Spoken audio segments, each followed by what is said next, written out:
कृपया ये YouTube का लिंक है, जो लोग इस पे आ सकते हैं बहुत खुशी होगी।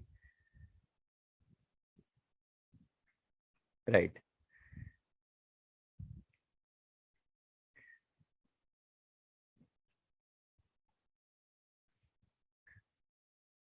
परमात्मा के जो सच्चे भक्त हैं, जिनके दिल में परमात्मा ने बहुत दिल से प्यार दिया है, उन्हें भक्ति के खजाने से भरपूर किया है, उनके अंदर कुछ विशेष सिम्टम्स होते हैं, कुछ गुण होते हैं।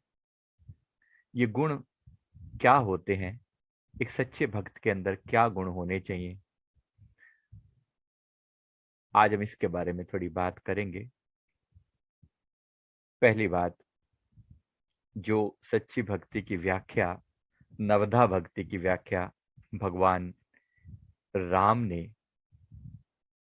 श्रीमद श्री रामचरितमानस में की है, वहां से, तो वो जो भक्त है, भक्त सबसे पहले अपने जीवन में किसी भी तरह की शिकायत नहीं करता, अहोभाव में जीता है।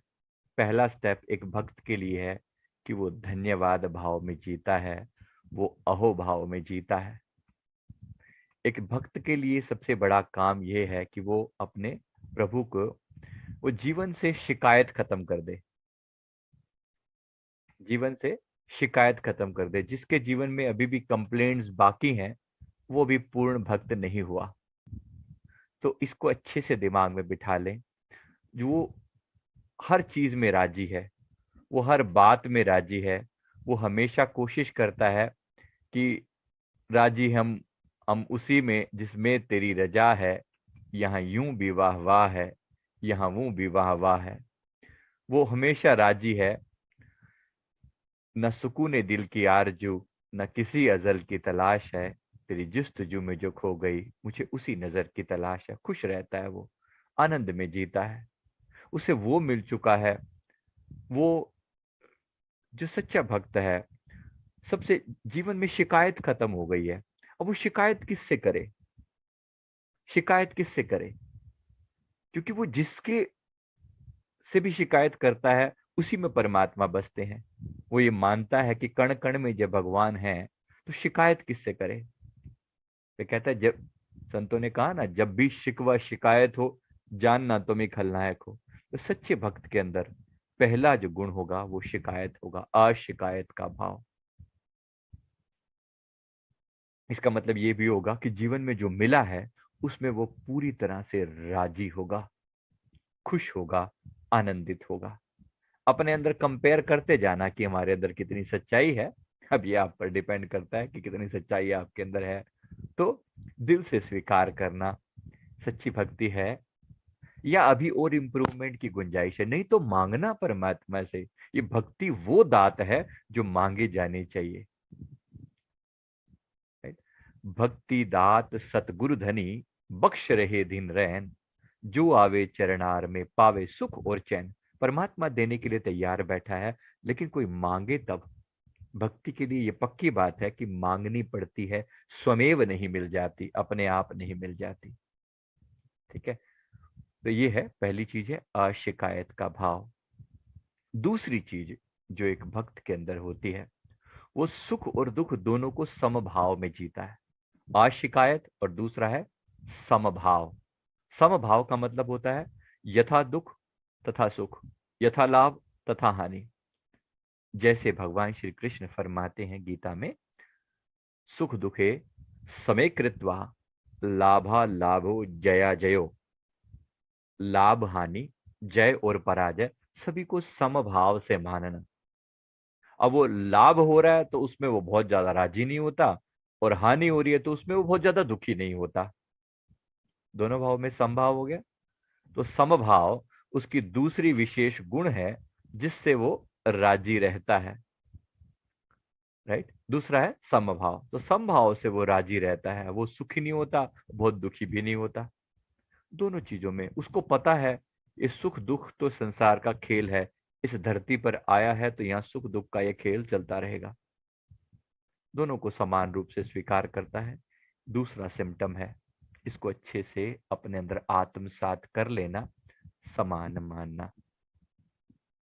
खास तौर पे जब नेगेटिव परिस्थितियां होती है ना, जब फेवरेबल कंडीशन होती है ना, तब इंसान ज्यादा भटक जाता है, ज्यादा भटक जाता है। जब आपको मान सम्मान मिलना शुरू हो जाए, सब लोग बड़ा, ये तो जरूर मैंने मेहनत करी है, ऐसे थोड़ी मिल गया कुछ भी। मान सम्मान मिलने लगे, भाई मैंने भी तो कुछ किया है, कोई मजाक थोड़ी है, परमात्मा ने जरूर कृपा की होगी, लेकिन काम तो मैंने किया है।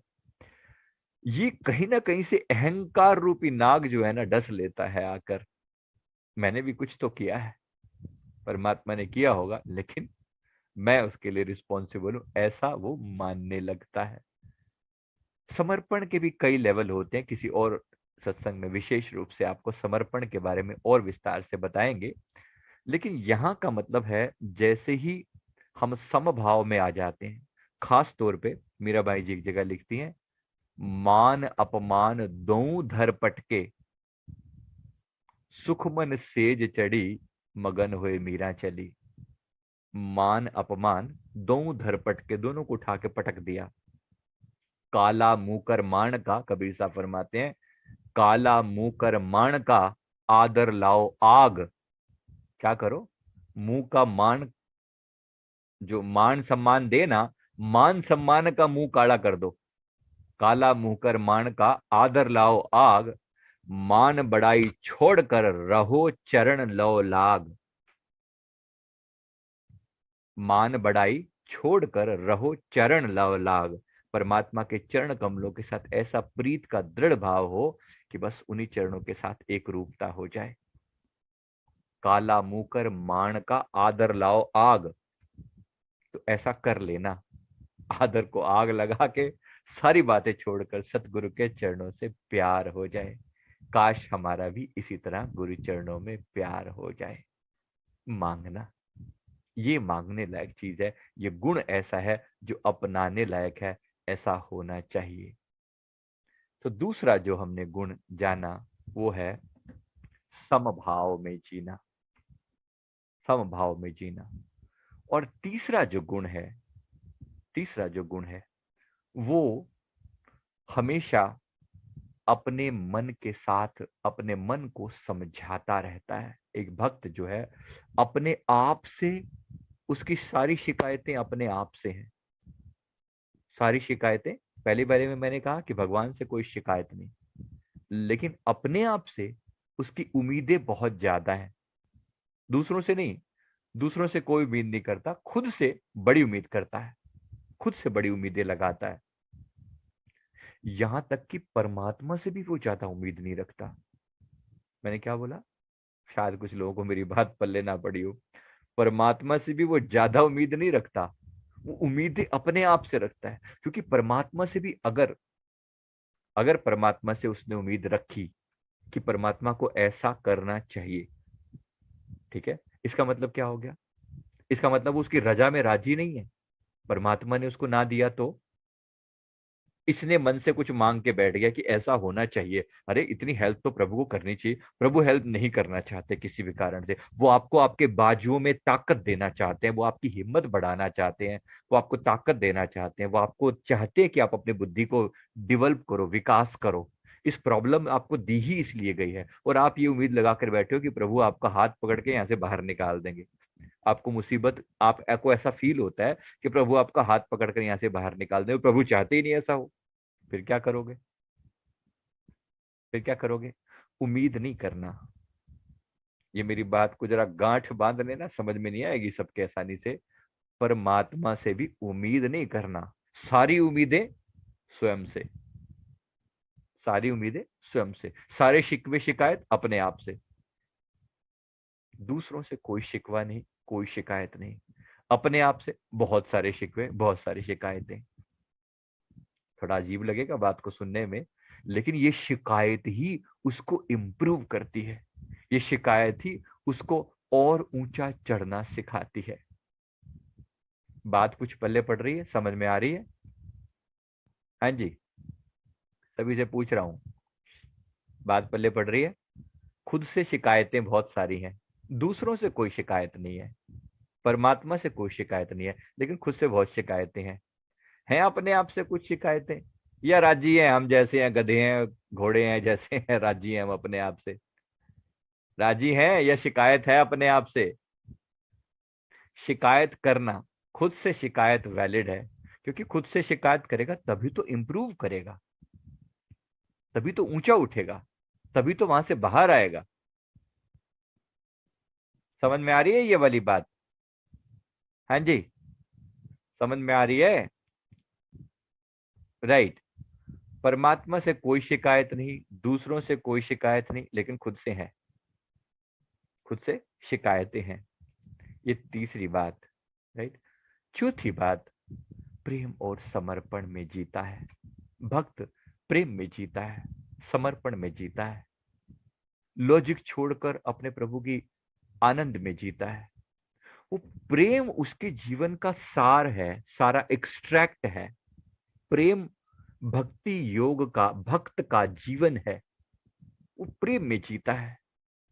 वो हर जगह पहली प्रेफरेंस, जब भी कंपैरिजन होगा बिटवीन लव एंड ऑपोजिट, क्योंकि प्रेम के मुकाबले में और बहुत कुछ होगा, सारी चीजों को छोड़कर वो प्रेम को अपनाता है।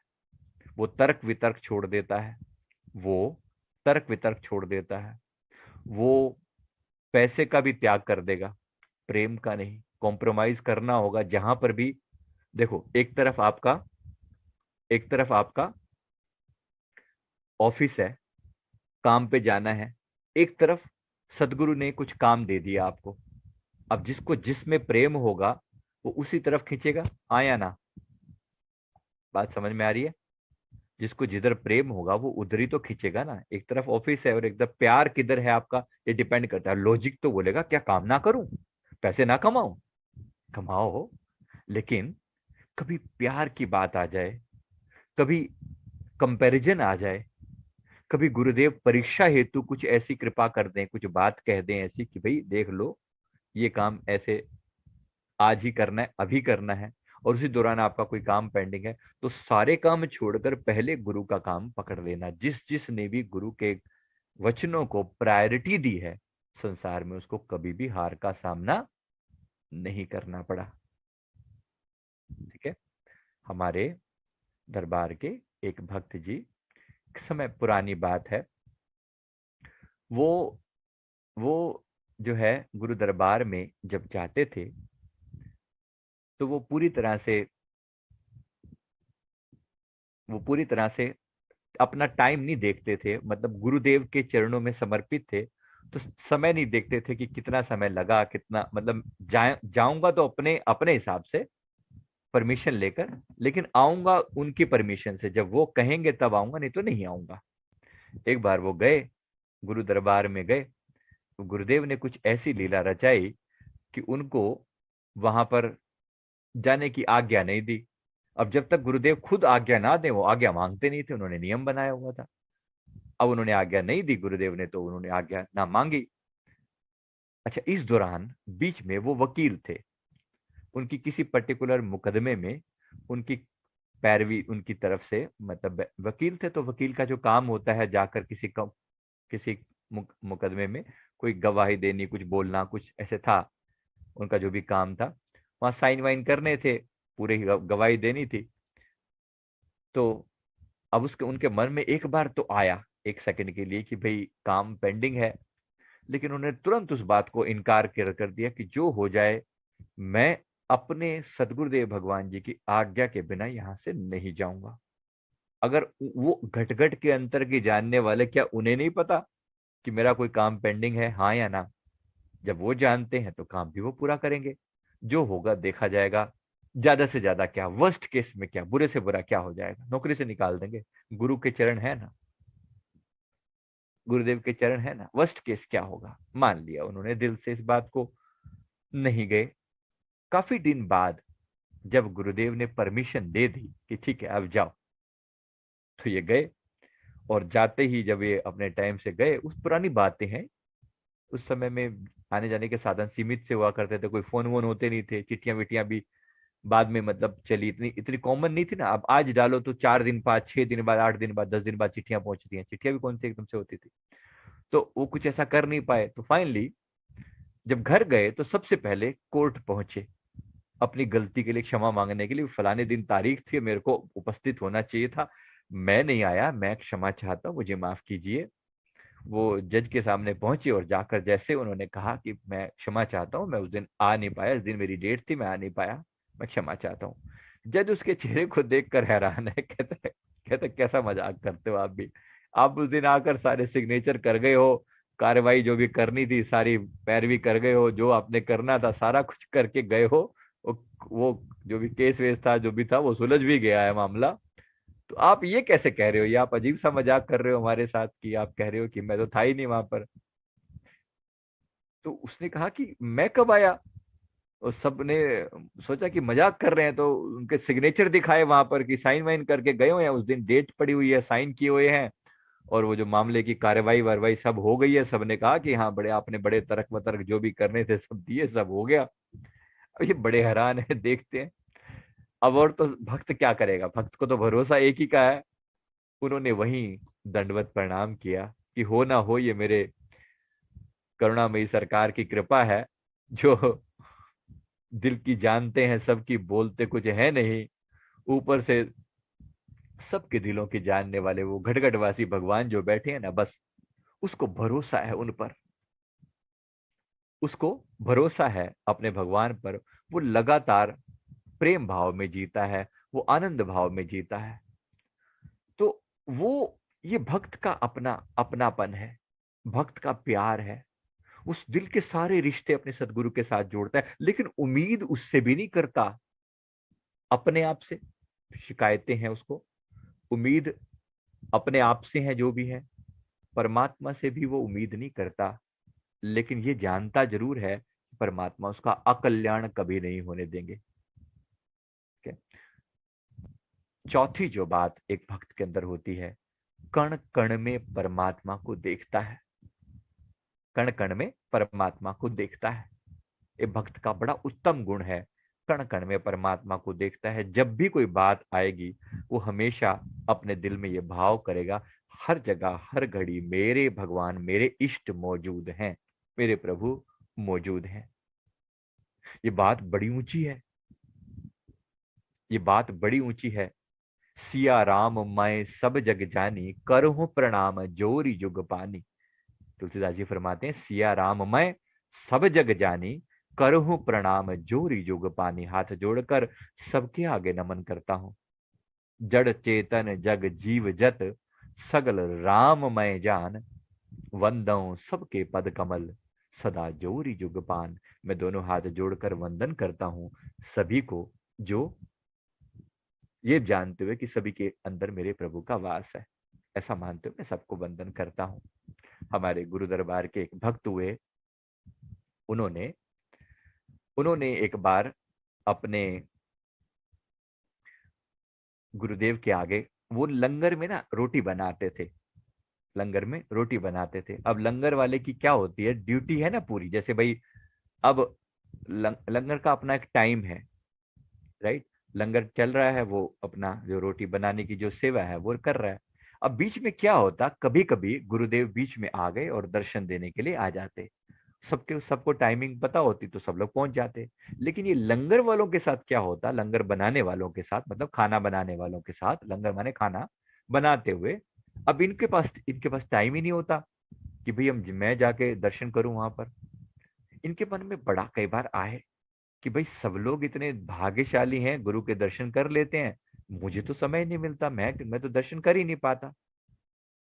तो मन में बड़ा पीड़ा हुई, मन ही मन गुरुदेव से प्रार्थना करी कि प्रभु आपके दर्शनों का सौभाग्य, आप पास में बैठकर दर्शन दे रहे होते हो, और मैं यहाँ पर खाने रोटी रोटी के चक्कर में, मतलब मैं तो इसी में लीन रहता हूँ, तो मैं तो आपके दर्शन कर नहीं पाता। अब अंतर्यामी भगवान, घट घट के जानने वाले, ये मन में प्रार्थना कर रहा है। एक दिन ये पहुंच गया, मतलब ये पहुंच गया, मतलब इसने सेवा छोड़ी और पहुंच गया अपने मन से। लेकिन बस उठा ही था कि मन में फिर भाव आया कि यार, कि तू गुरु गुरु चरणों की घट घट के अंतर की जानने वाले प्रभु को ये नहीं पता कि तेरे मन में क्या चल रहा है। अगर वो अंतर्यामी है तो सब जान ही लेंगे। तो तू क्यों अपनी सेवा छोड़ता है?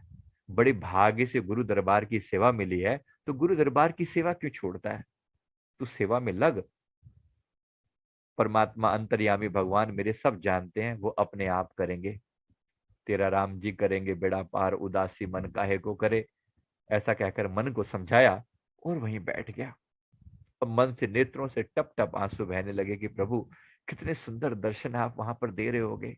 चांद जैसा सुंदर मुखड़ा आपका देख देख के लोग तृप्त हो रहे होंगे, आनंदित हो रहे होंगे, और मैं यहाँ बैठा हुआ रोटियां और ये सब इनमें चक्कर में पड़ा हूं।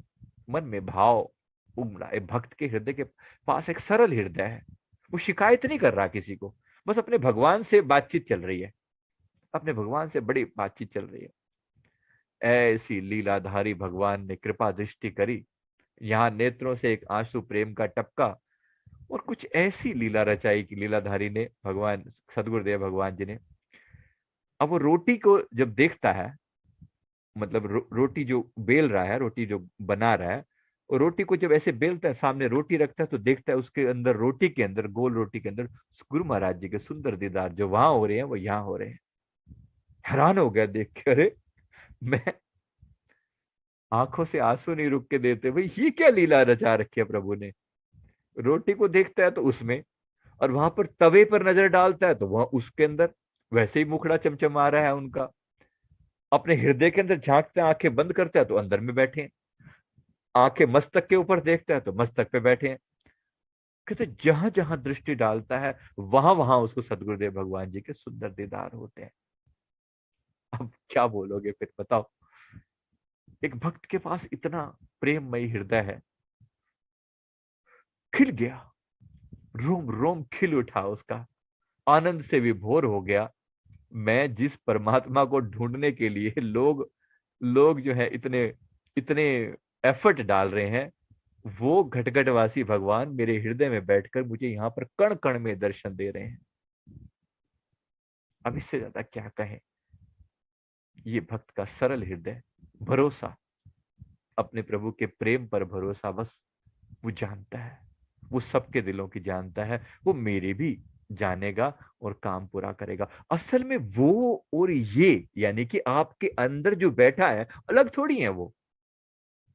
सतगुरु का सबसे उत्तम कार्य क्या है? हमें लगता है कि गुरुदेव वही, गुरुदेव का वो रूप जो सामने है केवल वही गुरुदेव है।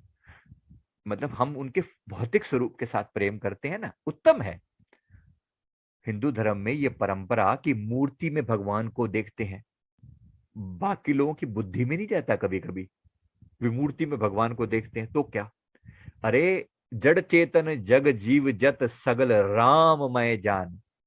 मिट्टी की मूर्ति में जो भगवान देख सकता है वो कण कण में नहीं देख सकता? क्यों नहीं देख सकता? देखता है। तभी तो उसका भक्त का हृदय ऐसा है। वो शुरुआत लेकिन एक से करता है, स्वरूप से करता है, क्योंकि स्वरूप पर ध्यान टिकाना आसान है। निराकार पर क्या ध्यान लगा लोगे बताओ? कैसे ध्यान लगाओगे? निराकार से प्रेम की बातें कैसे करोगे बताओ? तभी तो बाकी धर्मों में प्रेम पैदा नहीं हुआ। बात समझ में आ रही है? सनातन धर्म प्रेम का धर्म है, आधार है, भाव का आधार है, प्रेम का आधार है। तभी तो नफरत से भरे हुए लोग हैं बाकी जगहों पर। राइट? समझ लेना, हमारे यहां पर भी जिसने समझा नहीं वो भी नफरत से भरा होगा। हो सकता है उसके अंदर कोई कमियां होंगी, लेकिन जिसने समझा है उसको पता है ये इसका आधार क्या है। माना एक मूर्ति के अंदर भगवान, पहले एक के अंदर देखना शुरू तो करो, प्यार का भाव तो पैदा करो। एक के अंदर दिख गया, कल को कण कण में भी नजर आ जाएगा। जरा पहुंचना उस तक, आप गलती मत कर देना ये वाली। आप भी धीरे धीरे पहुंचना वहां तक। एकदम से बात पल्ले नहीं पड़ेगी। जरा समझ में आ रही है मेरी बात? एकदम से नहीं होगा।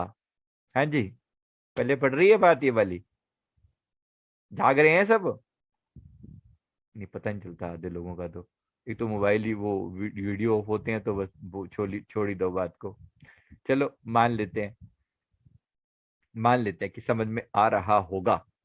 वैसे भी हमें दीवारों से बात करने की बड़ी आदत है, तो ऐसा मान लेते हैं कि सबको समझ में आ रहा है। चलो अपनी बात कह देते हैं। गुरुदेव ने जो मैसेज दिया हमने बोल देना है बस, बाकी जो आपकी इच्छा। तो वो अपने भगवान को वो फिर कण कण में मानता है। ये एक भाव मेरा आज गांठ बांध लेना। क्या बोला मैंने कि दिन भर में बस इतना याद रखना कि कण कण में भगवान है। खास तौर पे जो व्यक्ति मिले ना, व्यक्ति, इन सब के अंदर तो भगवान है। जो कोई मिलने आ रहा है, घर पे काम करने वाली बाई आ रही है, उसमें मेरे भगवान विराजमान है। अपने पति में, अपनी पत्नी में, बच्चों में, माता में, पिता में, दोस्त में, मित्र में, सब में मेरे भगवान विराजमान है। अपने आप को याद दिलाना, बार बार बार याद दिलाना कि हाँ, सबके अंदर मेरे भगवान विराजमान है। शुरू शुरू में थोड़ी दिक्कत आएगी, मन है, मानते मानते टाइम लगेगा। है तो सही है, तो पक्का है। क्यों? अयम आत्मे वो ब्रह्म, ये आत्मा ही ब्रह्म है, इसमें कोई शक नहीं है। पर हाँ, थोड़ा टाइम लगता है चीज को पक्का होने में, बात को समझने में टाइम लगता है। जब तक आप अपने अंदर में पूर्ण रूप से प्रकाशमान परमात्मा को ना देख लें, तो सबके हृदय में बैठा हुआ भी एकदम से नजर नहीं आता, लेकिन धीरे धीरे आ जाता है। करते करते आ जाता है, बात समझ में आ जाती है। राइट। तो उसने क्या किया? उस भक्त ने केवल अपने प्रभु का चिंतन किया, उसके अंतर्यामी स्वरूप को याद किया, तो बदले में क्या देखा? कण कण के अंदर वही बैठा हुआ है, उसके सिवा ना कोई था, ना कोई है, और ना हो सकता है। ये है एक सच्चे भक्त का लक्षण। राइट। तो ये भक्त के मैंने कुछ लक्षण आपको गिनाए। भक्त में और भी समदर्शी कछु इच्छा नाही, समदर्शी कछु इच्छा नहीं, ये भगवान के वचन है। मैं और प्यार से आपको बात को समझाता हूं। तो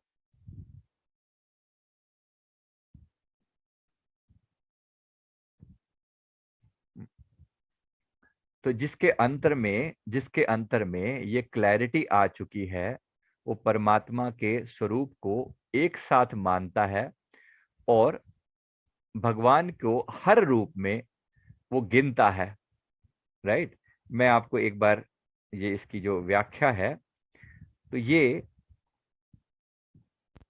भगवान नवदा भक्ति का उपदेश करते कहते हैं, नवदा भक्ति कहूं तो हे पाई, सावधान सुन धर्म मन माही, प्रथम भक्ति संतन कर संगा, दूसरी रति मम कथा प्रसंगा।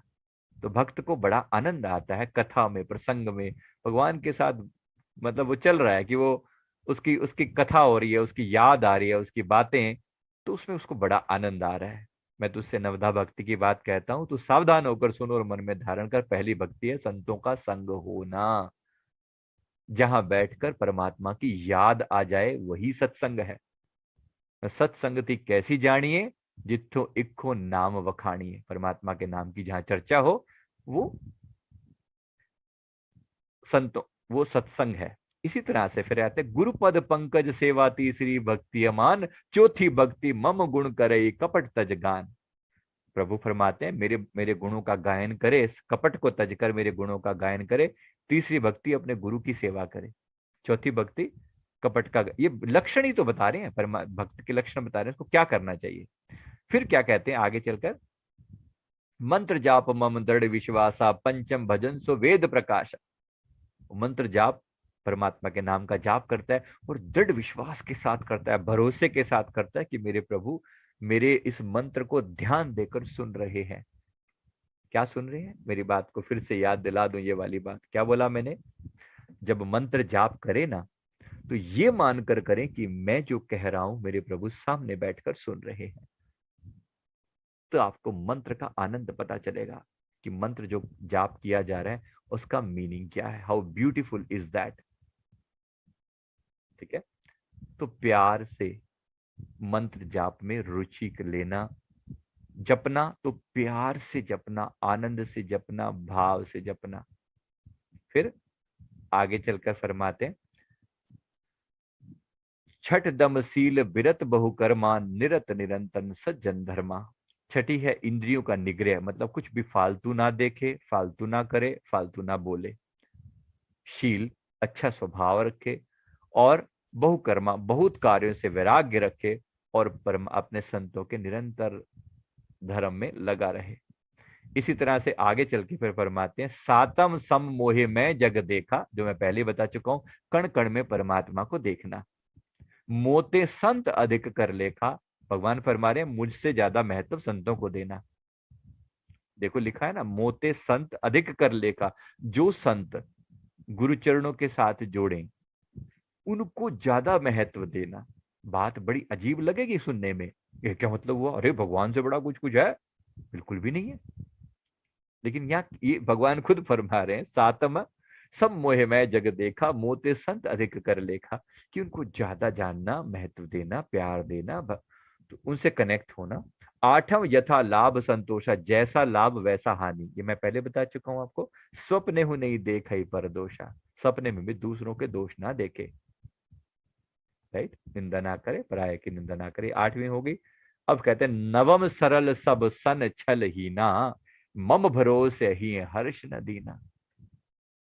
सरलता, सबके साथ कपट रहित होकर व्यवहार करना। कपट नहीं रखता अंतर में। बाहरी रूप से कभी कभी किसी के प्रति हो सकता है नाराजगी हो भी सही, वो नाराज तो हो जाएगा बाहर से, लेकिन अंतर में कपट नहीं रखेगा। अंतर में कपट नहीं रखना। कुछ ऐसे लोग होते हैं ऊपर से तो दिखाते हैं, जैसे मुझे बगल में छुरी मुंह में राम राम होता है ना, वैसे वैसा वैसा बिल्कुल नहीं करता। वो कहता है बेशक वो बाहरी रूप से नाराज हो जाएगा, लेकिन अंदरूनी रूप से कभी किसी का बुरा नहीं मांगेगा। तो इसको अच्छे से दिल में बिठा लेना। नव महु एक हु जिनके हुई, नारी पुरुष सचराचर कोई। कहते नौ में से कोई एक भी किसी के अंदर मिल जाए ना, जो गुण, एक गुण भी, इन नौ में से कोई एक गुण भी मिल जाए, उसे मानना कि वह स्त्री पुरुष जड़ चेतन जिसके अंदर भी एक भी मिल जाए, तो क्या उसके बारे में क्या बोलते हैं? फिर कहते हैं सोई अतिशय प्रिय भामिनी मोरे, वो मुझे अतिशय प्रिय है जिसके अंदर एक गुण भी मिल जाए। कहते सकल प्रकार भक्ति दृढ़ता रे। भगवान राम माता भामिनी को अर्थात माता शबरी को फरमाते हैं कि ये नौ की नौ भक्तियां तेरे अंदर भरी पड़ी हैं, एक भी हो तो वो मेरा अति प्रिय होता है। ये नौ की नौ भक्ति तेरे अंदर भरपूर है। जाओगी वृंद दुर्लभ गति जोई, जोगी वृंद दुर्लभ गति जोई, सो कहूं आज सुलभ भई सोई। जो बड़े बड़े योगियों को भी जो गति नहीं मिलती, वो आज तेरे लिए सुलभ हो गई है। भगवान फरमाते हैं माता शबरी को। बड़ी उत्तम बात है, समझ में आ रही है? ये है नवधा भक्ति।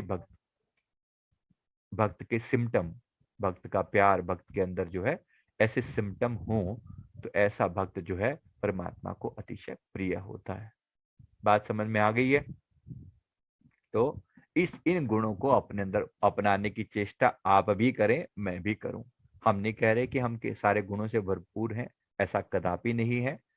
संसारी हैं, इम्परफेक्शन हमारा स्वभाव है। मेरे सदगुरुदेव भगवान जी से किसी ने ना किसी की बुराई करते हुए प्रार्थना करी कि फलाने में ना, वो ना बंदा ऐसे ना ऐसे करता है, वो वैसे ना वो फलाना ऐसे है, वो वैसे करता है, इसमें ये कमी है, उसमें वो कमी है। गुरु महाराज जी फरमाते हैं, कहते इन सारे नु देखता फिरेगा ना, दुखी होता रहेगा। इन सारों को देखता फिरेगा तो दुखी होता रहेगा। अगर किसी को परफेक्ट को देखना है तो हमें देख ले। गुरु महाराज जी ने फरमाया अगर परफेक्ट किसी को देखना है ना, किसी के अंदर कोई दोष ना हो ऐसा देखना है, तो केवल, अगर बाकी सब में कोई ना कोई दोष मिलेगा, इसीलिए वो इम्परफेक्ट है। तभी तो अपूर्ण पूर्णता की तरफ बढ़ने का प्रयास करेगा ना, जाहिर सी बात है भाई। जो अपूर्ण होगा वही तो पूर्णता में मर्ज हो जाएगा ना। पूर्ण पूर्ण में क्या खैर, जो पूरा ही हो गया तो फिर बात क्या, वो तो परमात्मा हो गया फिर। तो अपूर्ण व्यक्ति को पूर्णता की ओर जाने के लिए प्रयास, तो उसके लिए प्रयास उसको करना पड़ता है। अपूर्ण तो परफेक्ट तो केवल सदगुरु हैं। भूलना अंदर सबको, बिन भूल गुरु करतार। यस गुरु है या करतार परमात्मा है, वो बिना भूल के है, बाकी सबके अंदर भूले हैं। तो अपनी गलतियों को क्षमा मांगते हैं अपने सदगुरु जी से, और प्रार्थना करते हैं इन नौ भक्तियों में से एक भक्ति भी हमारे भीतर उतर जाए। भक्त के अंदर जितने भी लक्षण बताएं, ये कुछ एक लक्षण भी हमारे अंदर आ जाएं, तो हम मान लें कि हम एक अच्छे भक्त हैं। आइए भक्ति के इन गुणों को अपनाकर अपने भीतर और प्रेममयी और आनंदमयी होने का प्रयास करते हैं।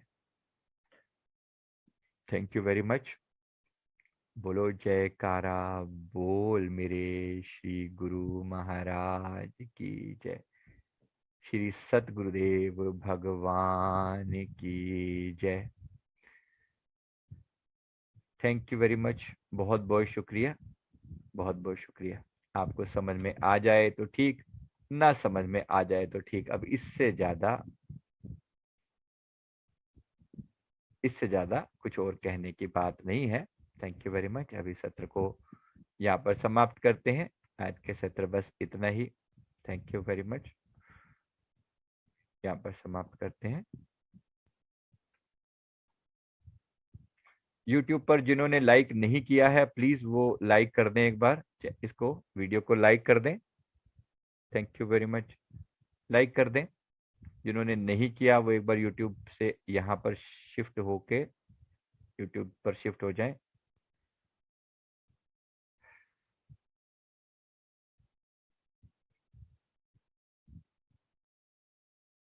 ठीक है। Thank you very